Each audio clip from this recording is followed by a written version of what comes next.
Espace TV, les grandes gueules, tout sur les dessus de l'actu.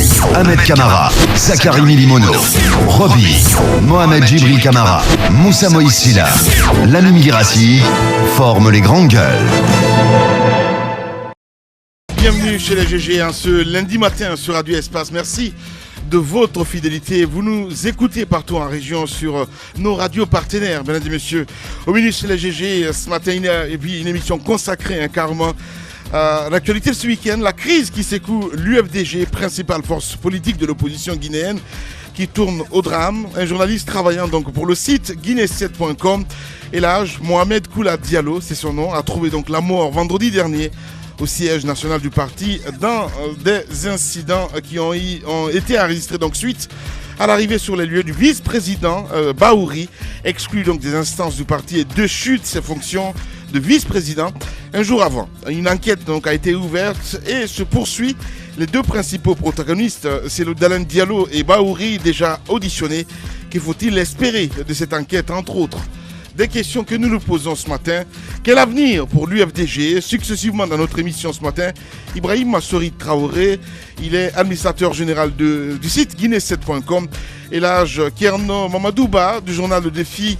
Et un témoignage pathétique ce matin, vous le voyez à l'écran, il est journaliste ici à Dafo Média, à la télévision. Kadia Diallo, il était témoin. Et il va, pourquoi pas, témoigner ce matin dans cette émission de l'assassinat de notre confrère. On en parle tout au long de cette émission. Elhadj Mohamed Koula Diallo a été donc raccompagné hier dimanche à sa dernière demeure par une foule de journalistes et de citoyens. Il repose à jamais au cimetière de Bomboli dans la commune de Ratoma. Très choqué et révolté, la presse guinéenne s'est déjà constituée partie civile dans le dossier. Une marche blanche en signe de protestation a lieu ce lundi à Conakry à l'instant T même. Une journée sans presse est également annoncée pour demain mardi qui réclame la presse guinéenne, ça on le sait, jusqu'où compte-t-elle aller, entre autres des questions que nous nous posons ce matin. Amadou Tam Camara, il est président de la GIPEL, vous allez l'écouter ce matin chez les GG. On va marquer une pause et on revient dans un instant.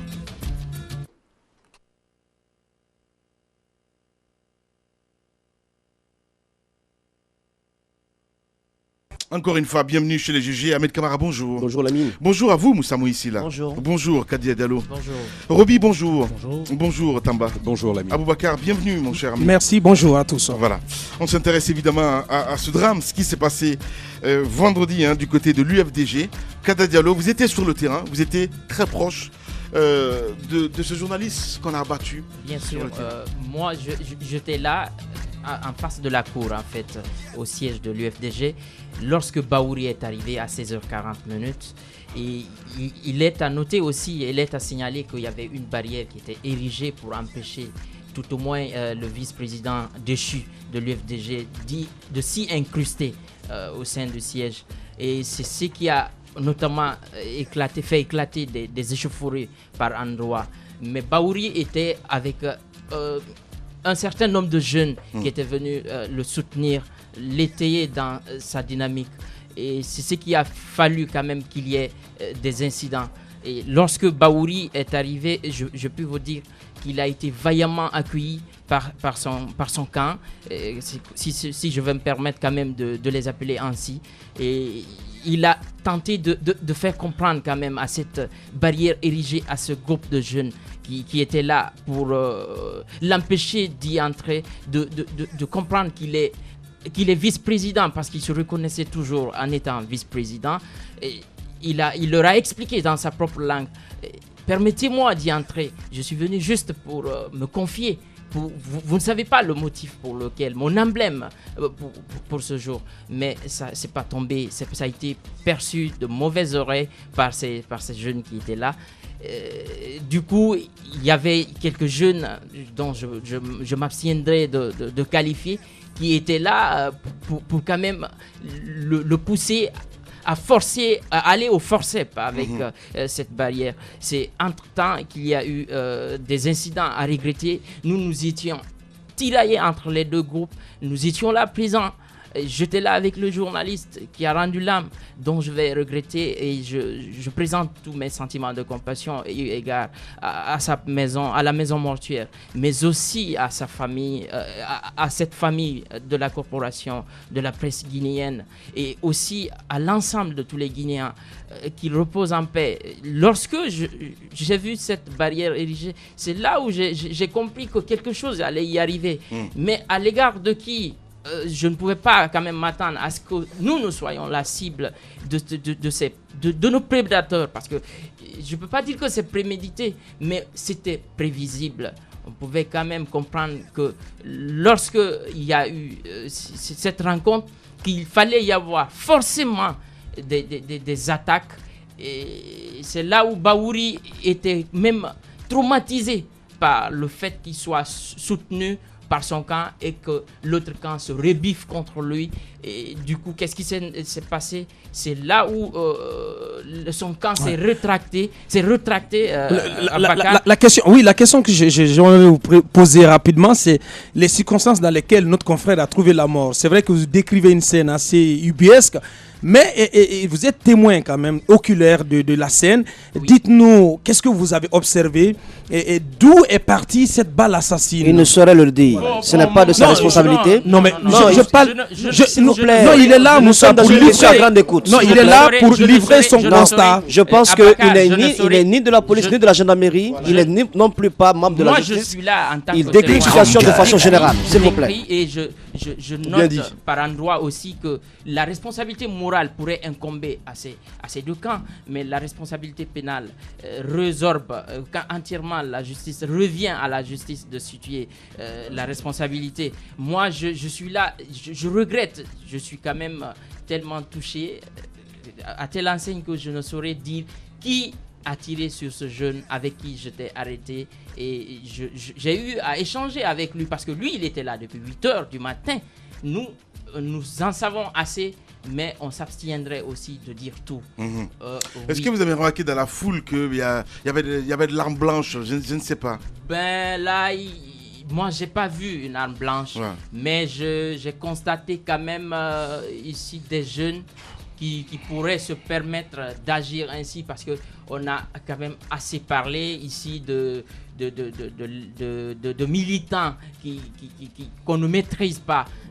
Les partis politiques, on leur a fait appel à ce qu'ils fassent ici une autopsie des rangs des militants, à ce qu'ils s'informent pour en savoir davantage. Est-ce que réellement ces militants sont normaux parfois? Et voilà les grandes gueules. Bien. Kadia, donc, qui témoigne dans cette émission. On va essayer d'appeler Ibrahim Ossori Traoré, il faut le rappeler, administrateur général de Guinée7.com. Nous travaillons donc notre confrère. Voilà. Personne n'a allez-y, Ahmed. Voilà le coup de feu, vous l'avez entendu. C'était un coup de feu ou plusieurs coups de feu? Il y en a eu deux dont moi j'ai perçu. Parce que là, on était pris à partie par ces deux camps. Lorsque le camp de Bahouri s'est rétracté, on a constaté des échanges de projectiles. Ces échanges de projectiles, c'est ce qui a permis à ce qu'on en arrive à ce drame, à ce crime.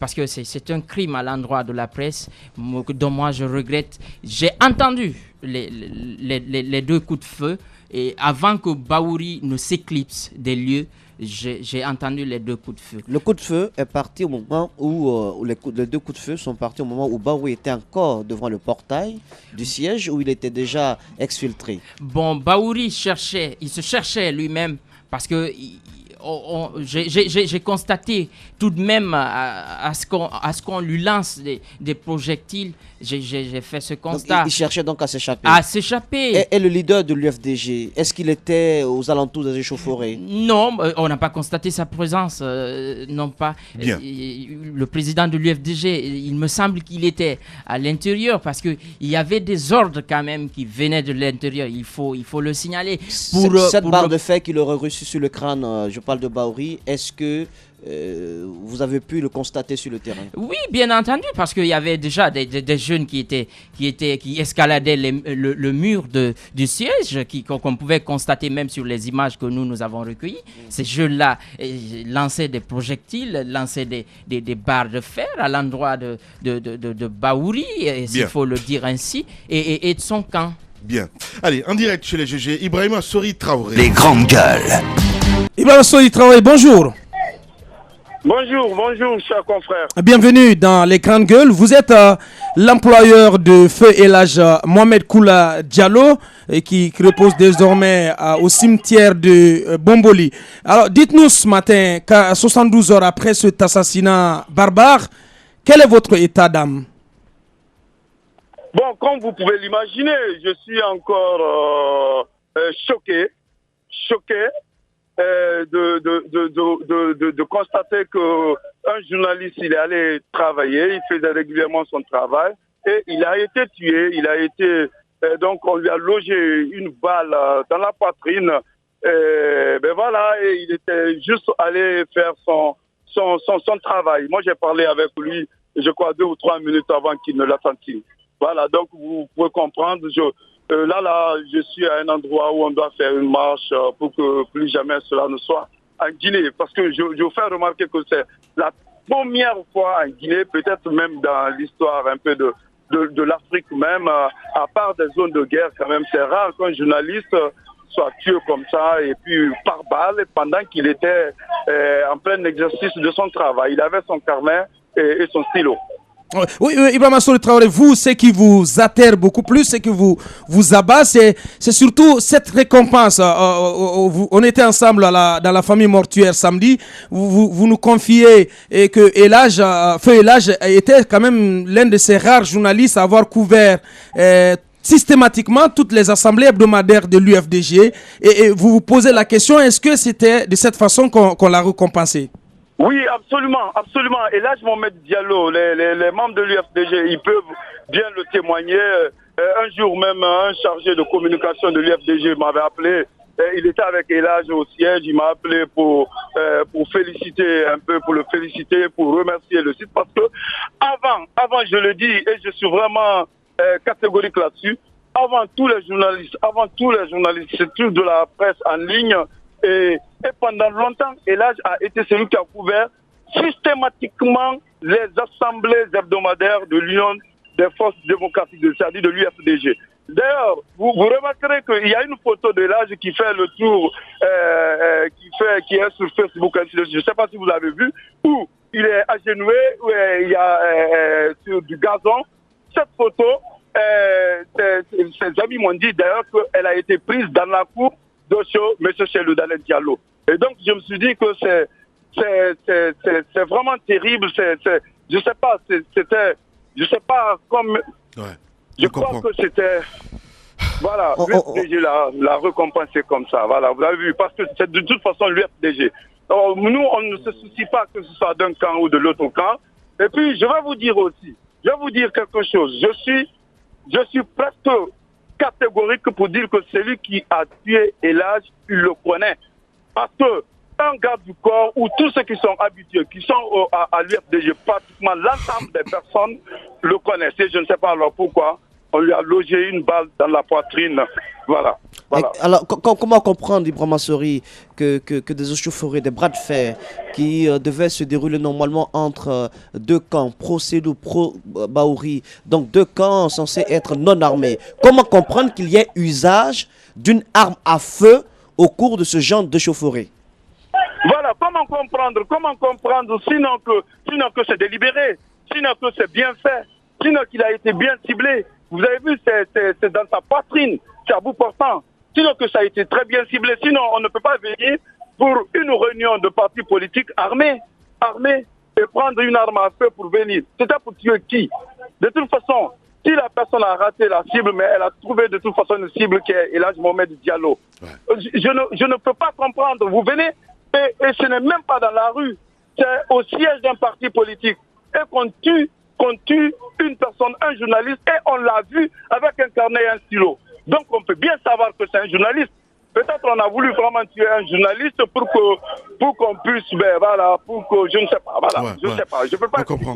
Je sais pas. Et là, Ibrahima Sori Traoré, donc en direct chez les GG Roby. Ibrahima Sori Traoré, est-ce que on peut s'attendre à ce que ces jours-ci, parce que lorsque je regarde les images sur les réseaux sociaux, on se rend bien compte que beaucoup de téléphones ont été utilisés pour filmer les scènes. De jour en jour, on voit les gens poster de plus en plus de vidéos. Est-ce qu'on peut s'attendre à ce que quelqu'un détienne une vidéo qui peut peut-être nous servir de piste ou quelque chose comme ça, et que la personne jusqu'à ce moment-là se retient un peu? Parce qu'il y avait quand même beaucoup de téléphones sur les lieux qui filmaient. Oui, il se passe que les enquêtes ont été ouvertes.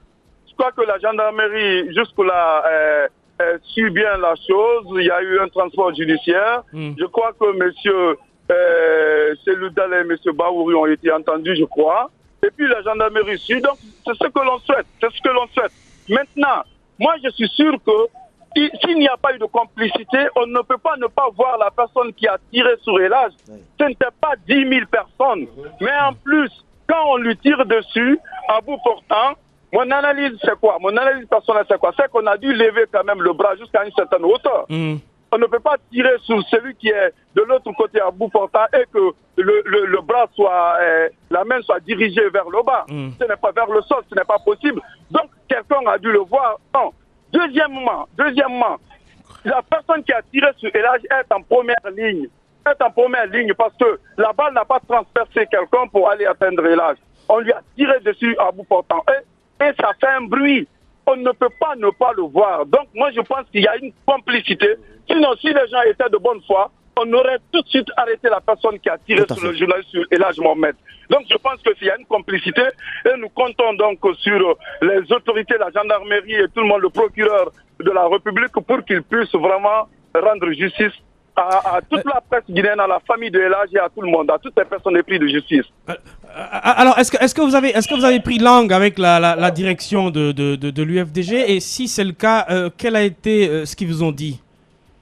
On n'a pas pris langue avec la direction de l'UFDG, vous savez, hein, le jour du décès, j'ai été choqué. Moi, je venais juste d'arriver à l'hôpital Donka. Moi, je pensais que Elage a été atteint à la jambe ou à la main et tout ça. Donc, je me battais pour venir soigner mon journaliste. Et puis, je viens tout de suite là et je comprends que c'est le corps qu'on me présente. Alors, il y a un chargé de communication de l'UFDG, je vous dis, dans l'immédiat qui m'appelle, je décroche et vous savez qu'est-ce qu'il me dit? Non. Monsieur Traoré, vous savez non, quel camp a tiré sur votre journaliste? Voilà. Et ça, c'est horrible. La mort dans l'âme. J'ai fermé mon téléphone parce que ce chargé de communication de l'UFDG voulait simplement se foutre de nous, se foutre de tout le monde, et il voulait nous prendre pour des canards sauvages. Donc c'est le même chargé de communication un peu plus tard, vers 19h, 20h, il m'a rappelé pour me passer, et là je sais le président de l'UFDG qui a présenté ses condoléances. Le reste, c'est par communiqué, je vois. Voilà, chacun essaye de se décharger et de dire que c'est pas moi, c'est l'autre, parce que on tue l'enfant d'autrui, on veut marcher sur des cadavres, on se nourrit du sang, de l'autre, d'une autre personne pour aller pour avoir le pouvoir. Voilà. Ces politiciens, comme je le disais quelque part, vont finir par s'entendre un jour ou l'autre. Mais celui qui est mort de cette façon, on ne le reverra plus. Il ne peut plus être ramené à la vie. Eux, peut-être qu'ils feront la paix des braves un jour. Mais au grand mot, il faut les grands remèdes, M. Traoré. Qu'est-ce qu'il faut qu'est-ce qui va être fait dans les prochains jours pour mettre non seulement la pression sur le pouvoir public, pour que ce qui est arrivé, qui est assez grave, qu'il y ait des sanctions, qu'il y ait une enquête et que cela aboutisse. Nous savons que le juge Diawara s'est saisi du dossier, mais on aimerait savoir quelles sont les actions fortes qui seront menées pour que toute l'opinion sache, l'opinion publique, nationale et internationale sache que la corporation a été touchée, que c'est un journaliste qui a été froidement abattu parce qu'il était simplement muni de carnets, de dictaphones, de stylos sur un terrain où il y avait des échauffourées entre des militants censés être non armés. Des actions fortes, est-ce qu'il y en aura? Oui, il y en aura certainement. Déjà, on a commencé. Au moment où je vous parle, moi, je suis dans la marche. On a déjà paralysé le sens de la route qui mène à Kaloum. Hein. La marche a commencé. Donc, c'est une première action. On marche, on va à l'Assemblée. On va à Séroutouréa et on aboutit au ministère de la Justice. Première chose, l'association aussi des éditeurs de la presse et tout le monde, la presse en ligne et tout le monde, on a décidé, jusqu'à nouvel ordre aussi, de boycotter toutes les activités de communication de l'UFDG. Ouais. Toutes les actions de communication parce que on ne peut pas aller faire notre boulot normalement et on se fait canarder. Et on se fait canarder pour rien. Voilà, on a décidé cela. Et ça, c'est les patrons de presse qui ont décidé, donc votre média. Et demain, on a décidé aussi, je crois, à ce qu'il y ait une journée sans presse. C'est-à-dire que on ne fait pas de l'information demain. Je crois que votre média aussi est concerné. Les gens, ils passeront, la régie commerciale marchera, mais pas d'information. Et on fera une grande... qu'on appelle ça, on fera une grande émission pour faire un grand débat autour de l'affaire. Mais aussi, tout le monde est saisi. La presse aussi se constitue partie civile dans ce dossier. Pour que plus jamais que cela ne soit. En plus, ils ont décidé aussi que la maison de la conférence, la salle de conférence de la maison de la presse porte le nom de. Et là, je me remets parce que c'est quand même encore une fois la première fois que cela se passe en Guinée et une des rares fois en Afrique. Alors avec cette histoire de El Hadj, c'est vrai qu'on a atteint le Graal. Hein. On a vu que des journalistes ont été injuriés, d'autres ont été tabassés, d'autres ont été menacés de mort. Donc c'est parti graduellement. On assiste finalement à l'assassinat, etc. Est-ce qu'aujourd'hui, on peut dire que le monde, la corporation médiatique doit simplement s'arrêter à des manifestations ou aujourd'hui, il y a la nécessité de non seulement saisir les autorités, mais aussi saisir la HAC, dont le mutisme dans cette histoire est incompréhensible? Oui, vous savez, hein, je sais pas, c'est pourquoi il y a une action judiciaire et puis voilà, je sais pas la HAC ce qu'elle peut faire et puis je vois dans le cortège Madame Martine Condé aussi dans cette marche. Je crois que la HAC, tout le monde, les autorités, tout le monde est là, le gouvernement aussi et puis tout le monde. Mais vous savez, ce qu'il faut faire, mon cher confrère, c'est à nous de nous battre. Ouais. C'est à nous de nous battre parce que cela nous concerne. Ça peut être vous, ça pouvait être moi. Moi, si j'allais faire une interview à l'UFDG, j'ai assisté à des choses à l'UFDG, ça pouvait être moi, ça pouvait être vous, ça pouvait être n'importe qui. Et malheureusement, c'est là, cette fois-ci. Et puis, voilà, on ne sait pas c'est à qui le tour la prochaine fois. Parce qu'on a trop tué dans ce pays. On a trop tué. Et maintenant, on a tué, je crois, le journaliste qui fait sur quoi son travail. Et quelqu'un qui vraiment était une sorte d'espèce en voie de disparition. Tout le monde vous le dira. C'est un journaliste de terrain. Un journaliste de terrain, il s'en fout de tout ce qu'il y a comme commodité ou quoi. Il a son sac à dos et puis il marche. S'il n'a pas de transport, et là je marche pour aller chercher des informations. Voilà, je crois qu'il faut vraiment qu'on se batte pour que plus jamais ceci ne soit. Plus jamais. Ibrahima Sory Traoré, merci beaucoup. On va revenir longuement sur cette actualité. Merci beaucoup, Traoré. Merci beaucoup, merci mon frère. Merci. Les grandes gueules. Tout sur les dessous de l'actu.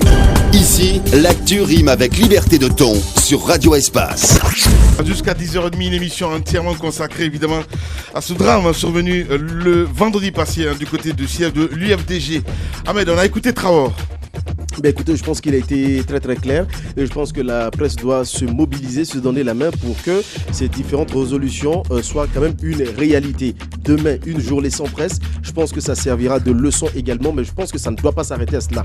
L'État aussi a l'obligation de nous protéger. Un journaliste qui se déplace, qui va dans un siège d'un parti politique qui est une association. On ne peut pas s'attendre à ce que ce journaliste prenne une balle. Dès qu'il y a prise d'une balle sur ce terrain, moi je vais plus loin.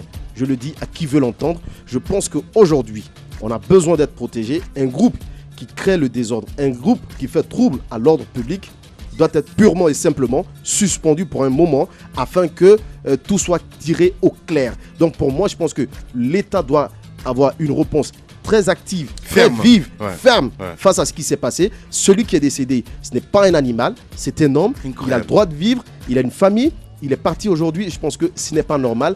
Alors l'État doit prendre ses responsabilités.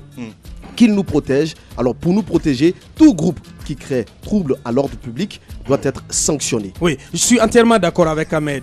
Tout groupe qui donc porte atteinte à la sécurité et à l'ordre public, à mon avis, il doit subir la rigueur de la loi. Mais je dis à Ahmed que, puisqu'il faut parler des faits, ce qui est arrivé vendredi au siège de l'UFDG, je pense qu'il n'a échappé à personne les courriers qui ont été, ceux de l'UFDG, de la direction de l'UFDG, envoyés à nos services de sécurité, à l'escadron mobile numéro 2 et à la mairie de Dixine. Mais il faut parler plus spécifiquement du courrier qui a été adressé comment il s'appelle, un commandant Cissé, qu'on appelle communément Cibor, qui est resté claquemuré dans un silence monacal, il faut le dire. Le courrier est là, je pense qu'il est disponible aussi sur les réseaux sociaux et sur les sites internet. Monsieur Cibor n'a même pas daigné répondre à l'appel. Après avoir reçu le courrier, et le président de l'UFDG a cherché à entrer en contact avec lui pour vérifier si effectivement il avait reçu le courrier. Il n'a jamais daigné répondre à Ila Selou Dalein Diallo, et qui s'est aussi permis de lui envoyer un texto auquel il n'a jamais répondu. Alors dites-nous, parce que le courrier est clair, la direction de l'UFDG explique que le vice-président déchu de ses fonctions, M. Amadou Ouribari, était décidé à venir, Amadou Ouriba plutôt, était décidé à venir, à se rendre au siège du parti, et que cela pourrait donc troubler l'ordre public. Je pense qu'il est de la responsabilité de l'escadron mobile, donc le plus proche du siège, de prendre les dispositions sécuritaires, ce qui avait été demandé d'ailleurs dans le courrier de l'UFDG. Je pense qu'il a failli à ses responsabilités, parce que la mairie, c'était peut-être des dispositions administratives, mais tout le monde savait que tout le monde redoutait ces scénarios-là. Je pense qu'en amont, il fallait prendre les dispositions sécuritaires. Attendez, Allez-y, Tamba. Alors, moi j'ai envie de dire, qu'est-ce qu'on fait lorsqu'une menace est imminente et réelle? L'UFDG dit avoir conscience. À l'intérieur de ce courrier, on le voit bien, d'après un certain nombre de rumeurs, il se pourrait que M. Bahouri vienne dans l'intention de semer du trouble. Ça, c'est connu. Lorsqu'on a conscience d'une telle menace qui plane sur les activités du parti politique, à mon avis, il revient à l'UFDG de prendre ses responsabilités. Ça, c'est une chose. Non. Permets-moi d'avancer. Oui, je vais justement. L'interactive, l'émission. Je vais justement en venir. Oui, Mais je vais en venir. Saisis l'autorité. Les grandes Il y a une gueules. chose. L'UFDG a procédé à une première démarche, c'est saisir l'autorité, et ça, c'est salutaire. De l'autre côté, l'UFDG a une structure de sécurité. D'ailleurs, notre confrère Amadou Ouriba a été transporté non pas par un service spécialisé de l'État, mais à l'intérieur du pick-up de l'UFDG avec des agents de sécurité. Qu'est-ce qu'on fait en pareille circonstance pour parer à de tels événements? Moi, ce qui me dérange aujourd'hui, c'est que chaque fois, on a eu qui responsabiliser? On a eu qui? On a eu qui? On reviendra tout à l'heure sur les éléments d'analyse par rapport à cette déchéance de M. Bahouri. Si vous voulez, ça va en venir tout à l'heure. Mais la vérité que nous avons devant nous, c'est qu'il y a comme une insensibilité. Et moi, ça me dérange. Lorsqu'on est habitué à du sang, on finit finalement par le banaliser. Ce qui est arrivé, le journaliste a été fusillé. Il est mort. Quelle est la première réaction des deux camps? Monsieur Bahouri, il procède directement, il dit, et j'ai vu près de Monsieur Selou Dalein Diallo un garde qui a tiré sur le journaliste. C'est ce qu'il dit. L'UFDG, dans un communiqué officiel, dit que M. Bahouri, qui est sorti de mosquée tout à l'heure, est venu avec une arme pour... Est-ce que c'est le plus important de savoir qui est responsable ou pas? Quand on tue des gens, rapidement, quand on tue des gens de cette façon-là, je pense que la première des choses, c'est d'avoir l'humilité et la politesse face à celui qui est mort. Qu'on aille donc dire à son épouse, à sa fille de 4 ans, écoute, moi, M. Selou Dalein Diallo, ou moi, M. Bahouri, je suis propre dans cette affaire, c'est l'autre qui a tué. À quoi ça sert? Il faudrait qu'on soit responsable, qu'on respecte la vie humaine. Oui, et ça, c'est pas bien. Je voudrais très rapidement revenir sur le courrier. C'est vrai que le courrier a été adressé à la gendarmerie. D'ailleurs, il y a eu accusation de réception le 5. Mais ce qu'il faut dire, c'est que il faut faire très attention Ne quand on justifie analyse. pas l'indéfendable. Absolument, il faut faire très attention parce que quand j'ai pris langue avec certains responsables de l'UFDG, ils m'ont dit qu'il y avait la gendarmerie qui était déployée, mais ils sont restés à distance parce que personne ne pouvait prévoir en pareille circonstance qu'on utilise les armes. Imaginez encore une fois que dans ce pays, que les gendarmes soient mêlés à cette foule et qu'il y ait utilisation d'armes. Vous pensez qu'on n'aurait pas directement accusé les gendarmes? Je viens On l'aurait fait. Exactement. On l'aurait. Ça ne dédouane pas. Écoutez, ça non, ne dédouane pas les services de sécurité. On analyse. Je suis d'accord, on analyse. Mais permettez-moi d'aller. Le rôle de l'État. Permettez-moi d'aller. Je suis d'accord. Oui. Permettez-moi d'aller. On vous laisse aller. Mais ce n'est pas parce que si vous venez là, s'il y a quelque chose, s'il y a dérapage, on va vous faire porter le chapeau que vous ne devez pas y être. Merci à Non, mais je vais dire à Bouakar aussi que la gendarmerie n'avait pas pour rôle de sélectionner qui doit rentrer, qui ne doit pas rentrer. Donc quelle devait être la position exacte de la gendarmerie face à une telle crise? Je n'ai pas dit cela. Quelle devait être sa position sur le terrain? La responsabilité de la gendarmerie, donc un service de sécurité de l'État, c'était d'être là. Parce que c'est ce qui a été demandé par la direction de l'UFDG. Je pense. Je peux. Allez-y, oui, tu peux. Dans ce courrier, il n'est jamais mentionné que l'UFDG demande à la gendarmerie de venir se poster à l'entrée du siège de l'UFDG. Je pense que c'était... Mais attendez, Abakar, laissez-moi aller. Je pense que c'était une simple réunion de bureau politique qui nécessitait à ce que les gardes officiels de l'UFDG tiennent la porte. Et c'est ce qui a été fait. Les gendarmes étaient postés aux alentours. Maintenant, il y a eu échauffourée entre des militants. S'il y avait un seul gendarme dans le groupe, on aurait tacitement dit que ce sont les gendarmes qui ont tiré sur lui. Moi, je pense qu'aujourd'hui, le débat n'est pas là. Le débat est situé au fait que, moi, je me dis que la scène des crimes est très compliquée à expliquer. Le jeune journaliste a pris une balle dans la poitrine pendant qu'il y avait une foule.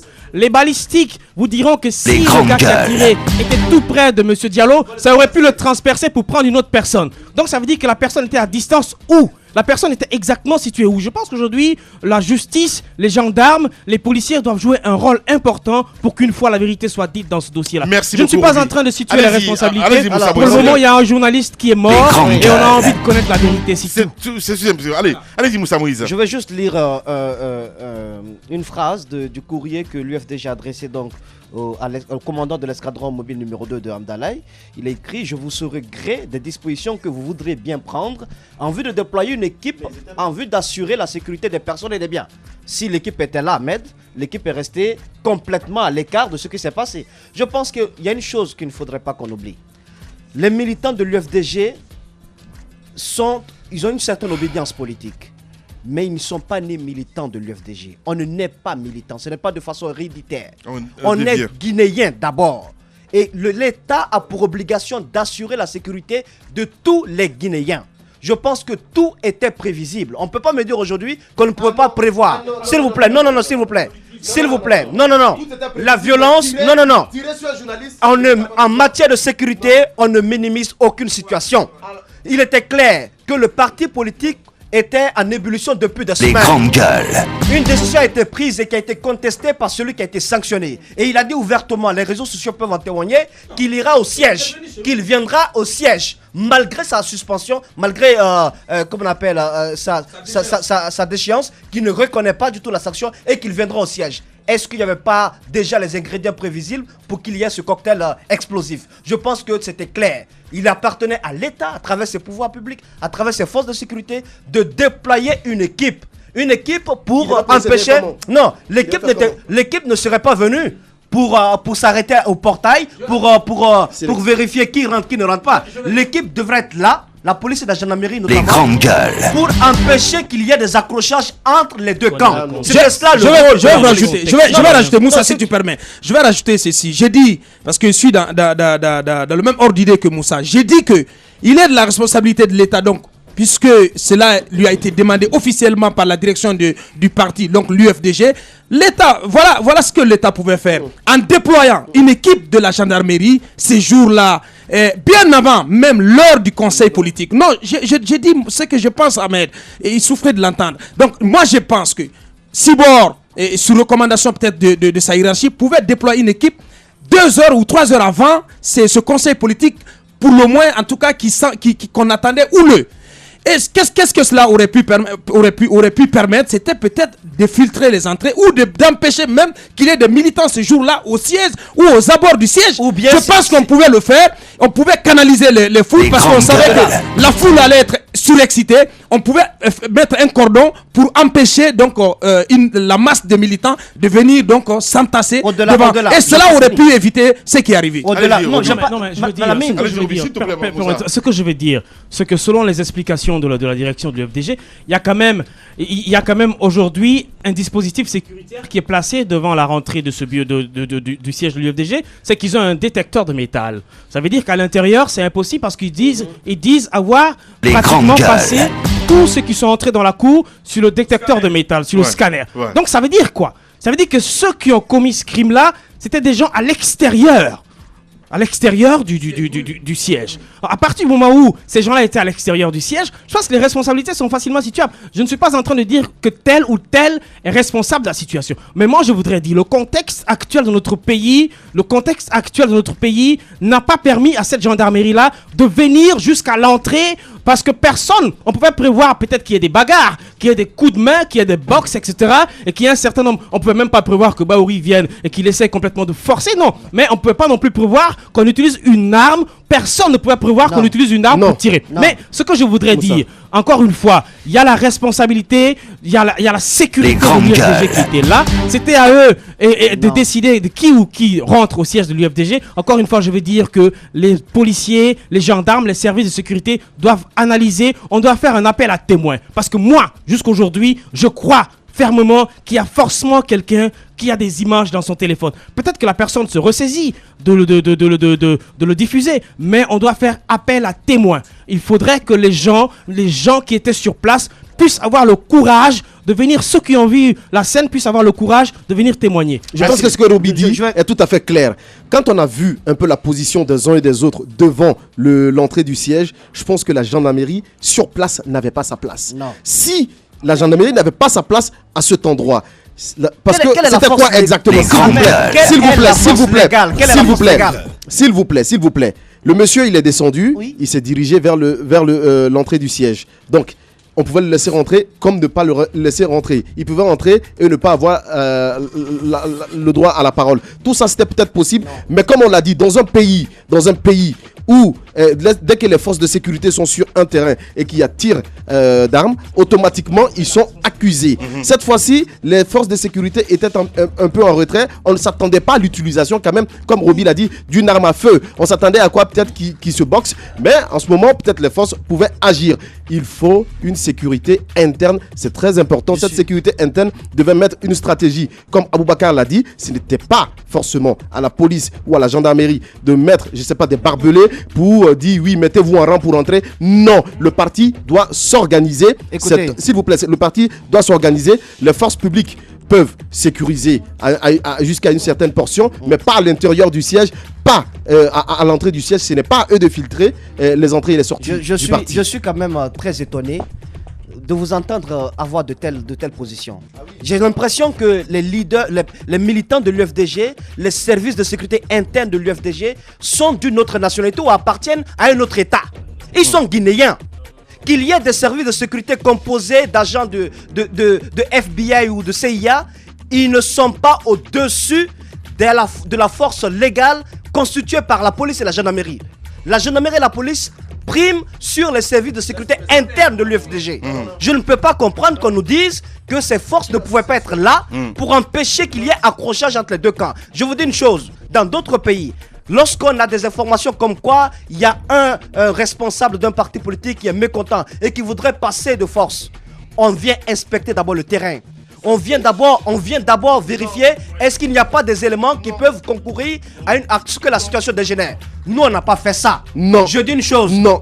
Pour une fois, une association. Elle pouvait. Si l'association sait que la menace. Si l'association sait que la menace vit sur le territoire guinéen, à un certain degré, c'est que l'association peut faire, c'est annuler. C'est annuler son événement. Il appartenait au pouvoir public. Lorsque la gendarmerie et la police, si ces deux forces avaient fait leur travail. Aujourd'hui, on dit que certes, le coup de feu est parti entre deux camps de civils, de militants. Ça prouve que tout le temps, ce n'est pas la police qui tire. Mais s'ils avaient fait leur travail, on aurait aujourd'hui su réellement qui a tiré, d'où est partie la balle, et peut-être la personne aurait pu être appréhendée. Mais se mettre à l'écart, ce n'est pas bien, ça ne le dédouane pas. Je n'en dirai pas tant que ça. par rapport à tout cela. Je suis d'accord avec Moussa Moïse, je suis d'accord avec Aboubakar lorsqu'ils disent que la gendarmerie et la police devaient être présentes. Ça, c'est tout à fait vrai. Ils auraient dû être là. Mais ce qu'il faut pas oublier. Ils étaient présents. Ce qu'il faut pas oublier, c'est que le parti politique, l'UFDG, a une agence, a une structure de sa sécurité. Ce que ces agents auraient fait, c'est peut-être d'encadrer. La vocation d'agents de gendarmerie de police, c'est d'encadrer de tels mouvements politiques. Ce n'est pas de les réguler. Bien. Il y a une différence par rapport à cela. Maintenant, Lamine, s'il te plaît, oui. très rapidement, je veux 10 secondes. Je veux terminer par dire que avoir comment notre confrère a été abattu, c'était quelque chose de préparé. Ça n'aurait peut-être pas dû, mais il était au milieu de plusieurs personnes et c'est lui qui en empathie. Il faut prendre en compte ces paramètres-là. Bien. Et c'est lundi 8 février, les experts sont nés à Espace. Allez, on revient dans un instant. Politiciens véreux, fonctionnaires corrompus, promoteurs immobiliers voyous, justice passive. La Guinée devient-elle mafieuse? Les grandes gueules d'Adafo Média ne lavent pas plus blanc, mais vous permettent de défendre votre pays en vous informant. Avec les grandes gueules d'Adafo Média, dénoncez les turpitudes, nous garantissons le secret des sources. Envoyez vos documents à espacefmguinée.info, rubrique Contact. Les grandes gueules d'Adafo Média ou le socle de la liberté d'expression en Guinée.